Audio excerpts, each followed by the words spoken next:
tell you a story the way it was lived, not dressed up like a fairy tale, but the raw kind of story that makes you stop and ask yourself what you would have done. The church was dead quiet that afternoon, except for the sound of my own heart trying to beat its way out of my chest. 300 people sat there staring at me, whispering, waiting.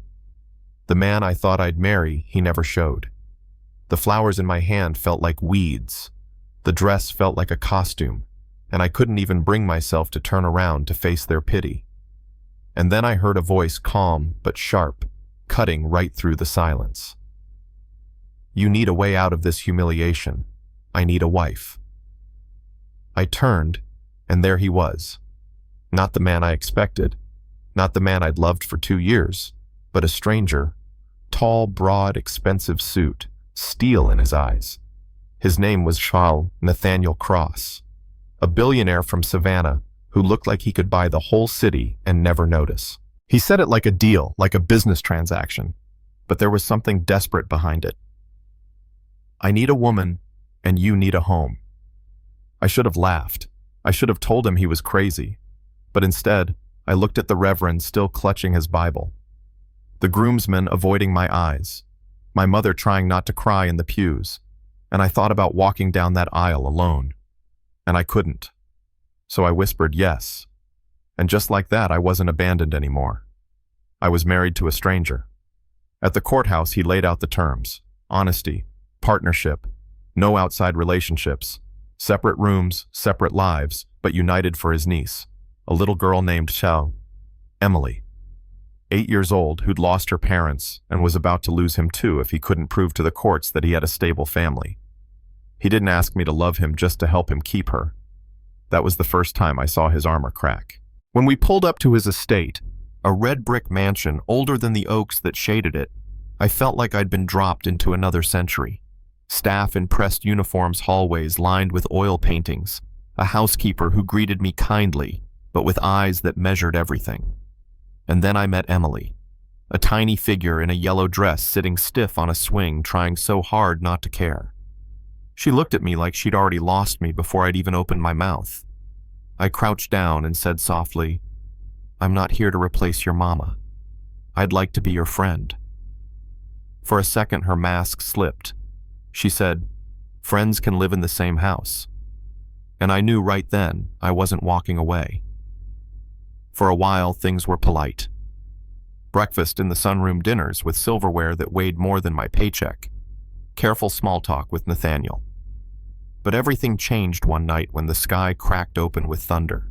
Emily hated storms. She thought thunder was the sound of the accident that killed her parents. That night, instead of calling for her uncle, she asked for me.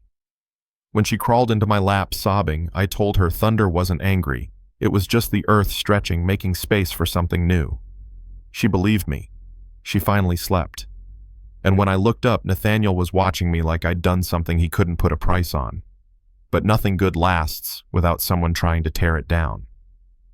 I found the court papers in his desk. His mother-in-law, a retired psychologist from Seattle, had filed for custody. She said Nathaniel's bachelor lifestyle made him unfit, that Emily needed a traditional family. That was why he'd married me. Not because he saw me, not because of some instant spark, because I looked good on paper. I confronted him, shaking with anger. "So I'm your convenient solution, your legal shield." He didn't deny it. He just said, "I could have hired anyone. I asked you because you had dignity, because you didn't break even when he left you at the altar. That's what Emily needs." I wanted to believe him. I really did. As if that wasn't enough. My ex-fiancé, yes, the one who humiliated me, showed up at the mansion like he still had rights to my life. He smirked at the chandeliers at the marble and said, "Looks like you traded up." He actually offered to match whatever arrangement Nathaniel was paying me.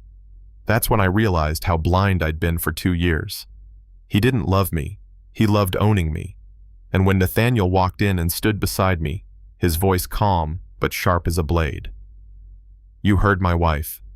Leave." I knew I wasn't alone anymore. But the past wasn't done haunting us.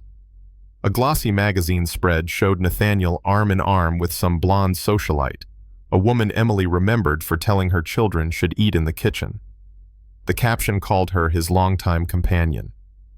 My stomach twisted with jealousy, with doubt. And then the social worker showed up, clipboard in hand, eyes sharp. She asked if Nathaniel and I shared a bedroom. Emily froze, listening. Nathaniel answered carefully. We value privacy, but the damage was done. Emily whispered later. They think you're pretending to love me. That broke me. That night I told Nathaniel I'd move into his room. Not because I wanted to, but because I wasn't letting anyone take that little girl away. He looked at me like I'd just handed him back his life. And then came the worst morning of all. Emily's bed was empty, her stuffed elephant sitting neatly on the pillow. On it, a note in careful handwriting.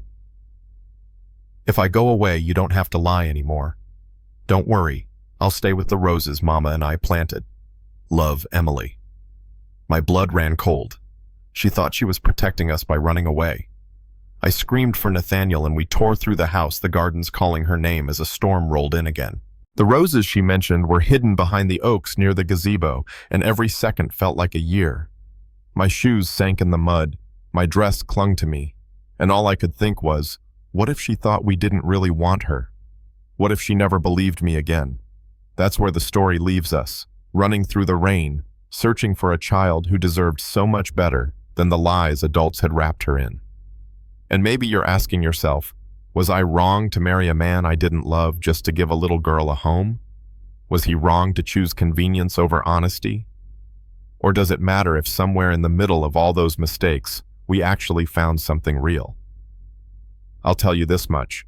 I thought I needed love to feel whole. But what I really needed was to fight for something bigger than myself, to fight for a child's right to stay safe, to stay wanted. And maybe, just maybe, love is the thing that grows after you make that choice. Now I want to hear from you. If you were in my shoes, standing at that altar, humiliated and heartbroken, would you have taken the billionaire's hand?